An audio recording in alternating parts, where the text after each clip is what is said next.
Good evening and welcome back to Resilience Unravelled. It's evening here, but I'm suspecting from my guest Michael Erath, who's sitting in a beautiful green room in front of me, that it might be the middle of the day. Hi, Michael, how are you? Doing well, thanks. And yourself? Good, good. Where are you in the world and what time is it? It is 10 a.m. We are in Phoenix, Arizona. Right, okay, so you're way over, aren't you? Way over to Yeah, the. southwest corner, and it's hotter than hell here now. Tell us a bit about yourself, Michael, because it's I know you've got lots of things to talk about around business rather than personal resilience today, which is a refreshing change for us. So talk a little bit about your own background. Yeah, so in my background, I was second generation in a family manufacturing business. We manufactured hardwood veneers for the furniture industry, kitchen cabinet, door and panel industries, yacht manufacturers, people like that.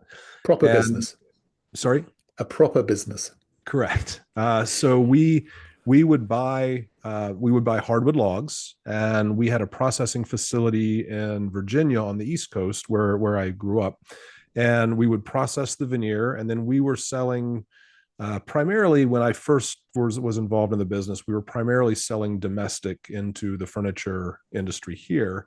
Mm. And in the late 1990s was when many of the US manufacturers and I think even European began moving to Asia, primarily Yeah. China, then eventually Vietnam, Southeast Asia. And so we had to pivot the business to really becoming an exporting business. And that was at a time when my father was stepping out of the business and I was taking over. So I kind of the first phase was to transition the business from a domestic company to a net exporting company. Fast forward several years, we ended up with offices on 6 continents, everywhere but Antarctica. And one of the things that was a challenge for us, as often is the case in the veneer business, because the log quality that we require is the top quality of what comes out of the forest. It's a fraction of a percentage of what comes out. So sourcing raw materials was difficult. And I had a vision of taking the business through a vertical integration to get closer to the raw material source. And in Mm. doing so, I brought on a partner who had a background in timber merchandising. He had worked for a company that was exporting lower grade logs all over the world for flooring Mm. companies and more lumber utilization. So we started buying standing timber and we got much closer to the timber source, which was really a beautiful model because we could get the better veneer quality logs at a lower cost. We would buy large parcels of timber and we would merchandise everything we didn't want to produce. Mm. So my partner and I became best friends. I became his son's godfather. We vacationed with our families frequently. Ah. And in 2000, the very end of 2008, as the housing market was starting to collapse here in the US, I found out not only had he embezzled $500,000 in the prior 18 months, but he was committing bank fraud. Ooh. Literally went from one moment, one of my best friends, business partner, to finding out this had been going on. And so a little bit of the story around this, we had two separate entities. There was a business entity that he was the managing director of, which was the timber merchandising side of the business, and then our production side, which was the family business that I was running. Mm. And so he was only a partner in the timber merchandising business, but both businesses banked with the same lender. And Ah. at that time, everything we supplied was dependent upon the housing market. And so both businesses began to suffer from a revenue perspective. But about a year prior to this happening, on the manufacturing business side, I took out a 6 million US term note and bought new machinery. We expanded the factory, we added a production line. And so we were reinvesting in our production capacity because leading up to that, 2006, 2007, the economy was quite strong. Yeah. So my father had passed. He passed in 2003. This is now 2008. We had transacted in 2008. We transacted my mother out of the business. So I was the sole owner, but she was still stuck on the bank guarantee. Well, when Ah. we realized my partner had been committing bank fraud, we had to go to the US Attorney's Office with the information and also to the bank. Both of the businesses banked with the same lender, who immediately, of course, froze all of our accounts. Yeah. So, in a declining economy, we also became insolvent overnight when this happened. Um, so that was kind of I believe I was 37. Yeah, I was 37 at the time. That was the situation I had to be dealt with. Um, what was interesting at the time, I was trying to figure out what, if any, leverage I had in negotiating with the bank. Because if Mm. everything got forced immediately into bankruptcy, all this veneer equipment that was incredibly expensive would have sold for nothing at auction. And with my mother stuck on the guarantee, she was at risk now. And she was also no longer a stakeholder in the business. So it was a very odd dichotomy. So in the US at that time, most companies that were in serious financial trouble were essentially giving the keys to the bank and allowing Yeah. the lawyers to fight it out.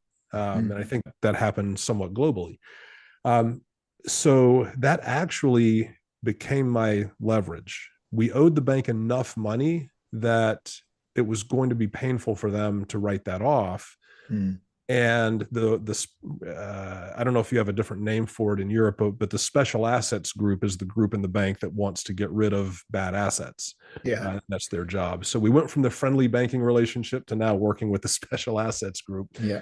And I went to them and I offered them, I explained that obviously this, the collateral they had was worthless if they forced it into an auction, but that if they would give me only on the manufacturing side, if they would give me just enough liquidity to slowly unwind the business in a Mm. more economical manner, while I couldn't make any guarantees, I knew they would get more out of that than not. And Yeah. so I think at the moment I was one less fire to fight.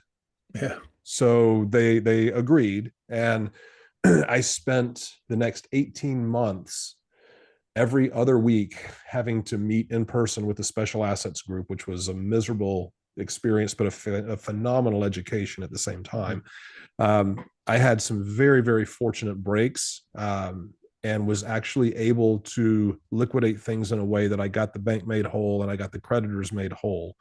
So my wife and I, being in our late 30s, we decided we would take the haircut if we could just live to fight another day. Mm. And so it fortunately for us, over a very difficult 18-month period, did work out that way. And we were able to then relocate, restart a new business in the same industry. We found a contract manufacturer where we could outsource our production, so we Yeah. didn't have the massive capital investment, and we were able to start over and rebuild another business. And what you're saying there is quite interesting because you talked about two things. One, which is that there's a massive, there are three different things. One, which is you've got the problem lots of entrepreneurs do is that they become friends with their business partners, and that's a Mm, very dangerous thing. And especially you having come out of a family business, I guess there was almost that perpetuation of a family culture. yes. Um, and I think the second thing is that there's something about I can see that you thoroughly enjoyed that period of working with that terrible group of bankers because actually turning a business around is Mm, actually fascinating, isn't it? And a lot of people yeah. say that actually it would have been very easy for you to give up and walk away, but it Yes. is far more interesting to turn it around. And people specialize in that, don't they? They really do. They get bored by this sort of the Right. easy to run businesses. So I'm guessing for Yes. an entrepreneur like you, that was heaven sent almost that crash. What's interesting is with and always with the benefit of hindsight, connecting the dots is more clear. So during the that time, it was a fantastically miserable experience. But as I mentioned, I learned so much from that, Mm. and it really shaped how I chose to build not only the next business, to make it more resilient, and also to take all of those lessons I had learned. But then when I realized in 2015 that I had some very unique experiences and learnings throughout my entrepreneurial journey, Mm. that I could actually provide more financial success for my family, experience more joy for myself, and be a benefit to more people if I transitioned into a coaching and consulting type role where I could share what I've learned with more and more people. So I exited that business and started going down the path of coaching executives and executive teams around how to better systemize their businesses and build elite organizations. But that's interesting in itself, and I totally get it. I work in the services arena myself. But there's something very satisfying about getting back into doing an interim job, getting back in, having products, having inventory, having, Mm-hmm. a retail front end, having hundreds and thousands of staff really fixing it. I often think sometimes, it's nice to go in and out, isn't it? Do you miss that hands-on sort of raw, entrepreneurial risk that you get from a product business? Yes, and it's interesting. So in the timber industry, we often say you get splinters you can never remove, right? Yeah, There's good just one. there's something about Yeah. that I do in fact miss. And what's so often what happens in the cases of entrepreneurs who do then transition into some sort of coaching or consulting is they kind of become a solo practitioner. Mm, And I did that for the first 4 years up until 2019. And what I realized was now my inventory was my calendar and it yeah. was finite. And Time for dollars. once my calendar's full, I can't grow. And that was Yeah. very frustrating because it's not my nature. And so I actually started building out a firm of business guides and Mm, taking the systems and the approach and how I was working with executives and their teams and actually built that out as an approach or a framework that now there are a total of 10 of us, potentially growing a little bit beyond that are doing this work under the entity that I now have. So it's not product based to the same extent, which I do in fact miss. What I really mm, miss is manufacturing, turning something into something yeah. else, Yeah. and that value add component to production and manufacturing. Yes. So I'm looking at your website, looking at Mhm. the 10 pictures or whatever they are. And it's quite nice to see that's obviously the same photographer's taken the photograph and got the same smile out of everybody. It's actually Right. quite a relief to see. Is it Elizabeth sitting above them? So just for a Yeah, bit of yeah. So variety. Elizabeth's my wife, and I thought she Fifi must be. is our French bulldog, and she's our company mascot. You mean Fifi, The not dog, your yeah, wife. Fifi, not the wife. Well said. So, I mean, most people are familiar, very familiar with the way service businesses run, how you grow and scale them. So that's absolutely fine. But I'm wondering when you think back on that sort of family thing, and that risk thing, that trusting your partners and such like. I mean, what lessons did you learn from that? Because it's been able to give people indicators about what to look for that's most important. And sometimes you only see those things in hindsight, don't you? What was the thing that led you to check in the first place? Yeah. As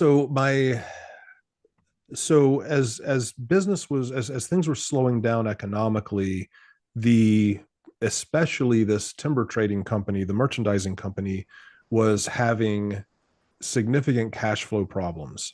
Mm, And the cash flow problems they were having seemed more extreme than the financial statements would indicate. right. So I offered, and my CFO, and this was one mistake I had made, is in the manufacturing business, I had a CFO who was fantastic.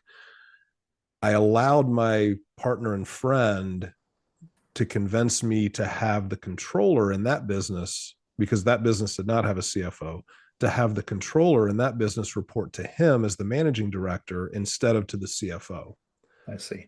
That was one mistake I made. And that was just basically trusting him too much and Yeah, not really being disciplined about what organizational structure should look like. yeah. So that was a mistake I made. And it's So interesting you say that, isn't it? Because just because you trust someone doesn't mean that you shouldn't apply due process to correct. that board of Exactly. directors, isn't it? 100%. And I think that's one of the big lessons when it's family or friendship Mm, is do not do things that do not make sense if it were mm, not a family business, yeah, only because it's a family business or a friendship partnership. And yeah. so what ended up happening in the first book I wrote in 2017 called Rise is exactly the story. So when that company was having cash flow problems, I offered to look at the daily registers. We were using Peachtree as our accounting software. So every day the controller would send me the Peachtree register so I could see all of the deposits, I could see all of the disbursements, I could see the AR. And so I was trying to wrap my head around where the cash is going. And it was interesting in hindsight, they were very trepidatious to let me do that. That's a good sign. That's So I something to look start out for, isn't it? right. Yeah. If is again, if your senses, like, our instincts rarely serve us poorly, Yeah. right? But I overlooked my instincts because of my friendship. I was letting myself be too blinded by that.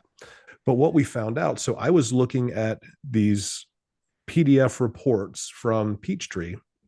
And for example, we were shipping on average about 200 containers per month, exporting from the company. So our bills to our freight forwarder were typically 15, 20, $25,000 invoices. So everything looked in order when I was looking through these registers of the account, but I wasn't going back and going through all the checks and matching the checks Yeah. to the register. The controller who reported to my partner was doing that. What we found out in hindsight was he was building an addition on his home, which was Oh, most of the $500,000 was an addition to his home, and he was paying the contractor through the company. excellent. But the controller was reclassifying the invoices from when she paid the contractor. She was reclassifying them as freight invoices to our freight forwarder. So So this when is I fraud. saw This when is I pure saw those, fraud. pure fraud. Yeah. So when I saw those invoices, I thought nothing of it, but I wasn't comparing the checks. So one of the things that happened in the investigation with the U.S. Attorney's Office was, why would she commit fraud Mm. on his behalf? What was in it for her? They found out that the two of them were having an affair. Oh, yeah. Oh, yeah. That was inevitable, wasn't it? There were two sets of financial statements, emails between them about which financial statements they wanted me to see from one month to the next. It unraveled this unbelievable complexity of fraud and deceit, and it was unbelievable. So it is interesting, and I talk a lot about this, and I work with lots of organizations where you go, and you often find that the leadership team is constrained by friendships. They're Mm, constrained by like a sunk cost in the value of the relationship that built the firm. I mean, I've always been a believer that you shouldn't have friends in business. You shouldn't have friends when you become at a senior level. And mm, that becomes particularly, and excuse me for saying this, that becomes particularly risky when you have a family partner as part of the top team, isn't it? yes, Because actually, it's very hard to apply a check and balance on a wife or a partner, a son, or right. that's where it really gets tricky, isn't it? Yes, yes, it is. And one of the things that, and this is part of the new book that I've written, Five Obsessions of Elite Organizations, is that in all businesses, but especially in those situations, I think it's helpful to have, if you think about your organizational chart as more of an accountability chart, which is Yeah. a concept made popular by Gino Wickman and with EOS and his book Traction in 2007. We've taken an evolution to that, and I think if you would imagine every role in your organization having two key components as part of that accountability chart. Number one, what in one sentence, what is the high level mission that has to be accomplished for the role to be successful? Hmm. And really clearly defining that, because that becomes something you can measure against. And then, Can you give me an example? yeah, so for example, and at an executive level, they're really quite obvious, but they also are incredibly clear. So for example, if you and I were partners in a business, but we were not going to be actually employees, we were going to hire a CEO and an executive team. My guess is we would want, as a high level mission for our CEO, something like ensure the consistent growth of enterprise value to meet or exceed expectations by guiding the long-term strategy and Yeah. execution, something like that, or return on Yeah. invested capital, some value-based measure. Otherwise, Yeah. what are we paying the CEO for, right? So Yeah. now if the CEO is going to build out a team, and let's just say chief revenue officer, chief operations, chief finance. Yeah. So a chief revenue officer may have a mission as obvious as consistently meet or exceed revenue dollars to budget, Yeah. or guide the marketing and sales strategy and plans to consistently meet or exceed revenue. Yeah. Seems incredibly obvious, almost too simple. Mm. But how many organizations do you know with someone who's accountable for revenue, who consistently misses our budgets and forecasts, Yeah. and they continue to be for year after year after year? That's their role. Chief operations officer might be something like ensure the consistent on brand production or delivery of services and quality in a safe working environment. So, Mm. again, some sort of a high level mission, which all then lead to the second component, which is the most critical outcome that we teach. And so the idea with the most critical outcome is based on that mission. What is not a leading indicator, but an outcome based measure that is binary and can be measured that proves success in that mission? Right. So if we agree on the beginning, we're going to hire a CEO, and we agree this is the calculation we're going to use as a baseline for enterprise value. Yeah. And every year we're going to remeasure that. Every quarter we're going to remeasure that and set goals, and we're going to measure progress against it. If I'm the CEO and I don't have clarity on something like that, I'm probably very focused on EBITDA and Yeah. growing our EBITDA. Yeah. If, however, it's around enterprise value or return on invested capital, I'm now beginning to think the biggest things I can do to impact enterprise value are things strategically that will improve our multiple in the marketplace, whether we want to Mm. sell or not. So now I'm thinking bigger picture strategy on things that over time will help drive a higher multiple, which are probably much better for the business long term anyway, whether we sell or not. Yeah. Chief revenue officer obviously would be something like revenue dollars to budget, meet Yeah. or exceed that. Super simple. They're quite easy, aren't they? Right. And chief Mm. operating officer might be something like net operating income percentage to goal. Yeah. And one thing that I have found over time, I used to think net operating income dollars to goal. But one of the things I observed was if a chief revenue officer was missing their target, the chief operating officer would often assume that it's not possible to reach the dollars that we budgeted for net operating income because we don't have enough revenue, and therefore they're not as disciplined and as quick to move. Yeah. But if they're thinking percentage instead of dollars and they see the revenue drop, can they still maintain that operating income percentage, which forces them very quickly into an efficiency mindset? So having those things, and then the difficult one that's a little bit nuanced is a chief financial officer, because a CFO often doesn't have control over the inputs of cash flow and EBITDA. They're a reporting and analysis role. So I often like to suggest that a most critical outcome for a chief financial officer might be net cash flow dollars to goal, Mm. meaning we prepare our budgets, we prepare our cash flow forecasts. And the reason that I personally like that one as a recommendation is I want my CFO to always be 90 plus days ahead of the company on cash flow forecasting. Yeah. And as soon as they see a concern on future cash flow, I want them in our meetings being vocal and speaking up and calling it to our attention so we can be prepared for that and begin to make decisions before we get caught in a poor cash position. But So one of the things that you're talking about here, and which is really important here, is so you're talking a lot about the measurement of performance, but you've got to deliver it, and that's the culture of performance, isn't it? And that says a lot about leadership. And I find that most organizations are quite poor at leadership, so they correct. end up with a culture they've sort of flopped around developing rather than one that you actually want. So how do you build that performance-based culture?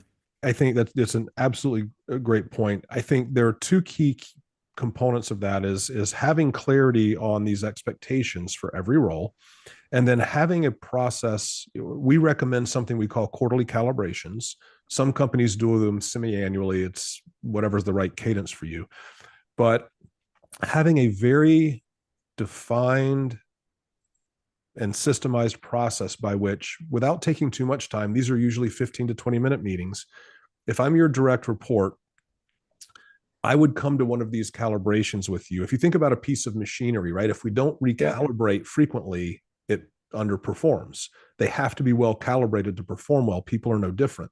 So if I report to you as my boss, Russell, I would come to this meeting prepared to discuss our core values and how I believe I've been doing relative to our core values, meeting the expectation, maybe talking about some things I've done to really try to lean into certain core values. You're going to give me feedback on how you've observed me also relative to our core values.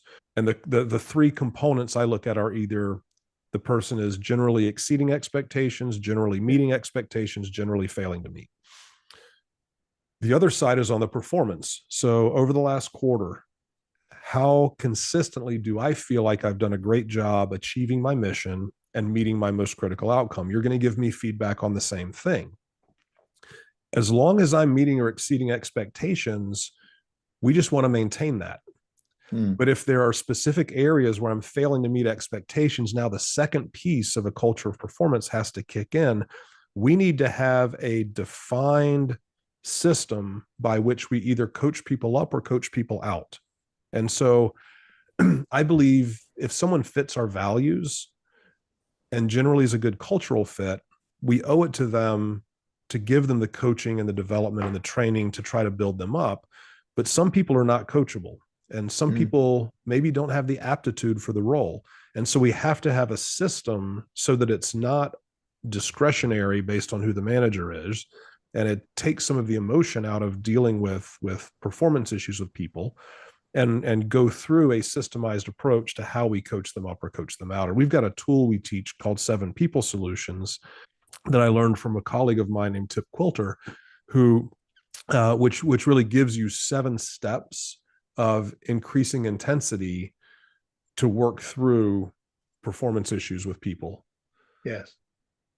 So it's interesting. So you're describing almost a classic people, process, finance, systems approach and culture, which is great. And you talk about value as well. Right. And it's all predicated. I mean, it's all fantastically good common sense because that's great. And you use the Mm, analogy of machine, manufacturing, which is even better. mm. Um, but why write a book? I mean, I know it's the obvious thing about because that's the easiest passive income stream that you can do. Um, so who did you write? Well, let's start with who did you write it for? Yeah, so I appreciate that question. So the book serves a few purposes. Obviously, most books are written by people like me as a business development tool to help get out the message of what it is that you're doing. But one of the things I wanted to do also is typically for a company to be a good fit to work with one of us as partners, they need to be at least at 5 million in revenue US, Yeah. unless they have really good cash flow and good margins, perhaps a little smaller. But that's a small percentage of businesses, of privately held businesses. And so in writing the book, I wanted to give away much of the foundational not only tools but how to use the tools. I think there are a lot of great books out there, but they stop at the theory or the conceptual level. They don't actually walk you through how to do it within your Mm. business. And so this book was really also written for those smaller businesses that have aspirations to grow and do want to be truly elite businesses. They can't afford a full-time coach or guide to come in and work with them, but they still need resources. So I really Yeah. wrote the book as almost a field guide to help those businesses. And I also created an AI clone of myself that serves as a companion to the book. So for people that want to use it, they can use the book and figure it out themselves. They can use the book and the clone to get customized guidance and deeper insights. And for those that can afford it and feel like it's of value, they can reach out to one of us to work with us as guides. And you just need to remind me of the title again and where I might be able to buy it. And Yeah. in So the fact, book. I've just bought it, so Okay. Yeah. The that's book. even worse, isn't it? Right, the book came out in March of 2025. So been out about 3 months, just about 3 months now. It's available on Amazon and Audible. you can also find it with a little bit of information and the downloadable resources at 5obsessions.com. The name of the book is 5 Obsessions of Elite Organizations. So you can find it there, also on our website, nextlevelgrowth.com. And and I noticed that some of your reviews are from non-profits as well as Mm-hmm. profits. So Yes. it's obviously got good common sense Yeah, we through it we by the we sound work of it. with a number of nonprofits as well. Good. Okay, so people want to get hold of you, you better give us your contact details and all Yeah, that sort of stuff. So the best way, and it's all over the book as well, but the best way is nextlevelgrowth.com. That website walks through our approach. There is an assessment there. It's called the Elite Organizations Assessment. So it's 10 questions each around the 5 principles or the 5 obsessions of elite organizations. And so anybody can take that assessment and reach out to one of our partners. They'll be happy to give you half an hour of their time to walk through the results, and help you understand how to use the book to help address any areas where you feel like you can improve. That's the best way to get to that. If you ever want to test drive the AI clone, there's a free trial associated, and the website for that is just askmichaelerath.com. I'm definitely going to do that. Okay, great. Michael, it's been a joy. Thank you for spending time with us today. Absolutely, Really, Russell. Thank you. It was really a great interview. practical stuff. So, enjoy the rest of your day and you take care. All right. I appreciate it. Thanks so much.